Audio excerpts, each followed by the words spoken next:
Viral tukang sayur serang jukir pakai sajam, cekcok berujung penganiayaan.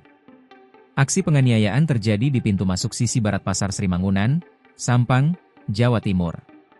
Seorang tukang sayur diduga menganiaya juru parkir yang ada di lokasi tersebut. Peristiwa itu juga terekam dalam sebuah video yang direkam pengunjung pasar. Dalam video berdurasi 1 menit 14 detik itu, terlihat pelaku menenteng senjata tajam. Diduga, kejadian itu berawal dari cekcok antara juru parkir berinisial M, 52, warga Kelurahan Dalpenang dengan salah satu tukang sayur berinisial J, 40, warga Kelurahan Rong Tengah, Sampang. Cekcok yang tak kunjung redam itu justru memanas hingga J mengambil celurit dan menyerang M. Kasih Humas Polres Sampang, AKP Eko Puji membenarkan adanya peristiwa penganiayaan tersebut. Bahkan korban melaporkan langsung kejadian itu ke Polres Sampang.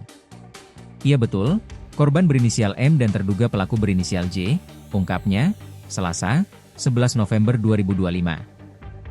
Ia mengatakan, akibat peristiwa penganiayaan itu, korban mengalami luka sayatan di lengan kanan bagian atas. Pakaian korban robek dan ada sayatan di lengannya serta ada bercak darah di pakaian tersebut, jelasnya. Meski begitu, polisi belum mengetahui motif dari kejadian itu. Saat ini polisi telah mengamankan pelaku untuk dimintai keterangan. Download Tribun X sekarang, menghadirkan lokal menjadi Indonesia.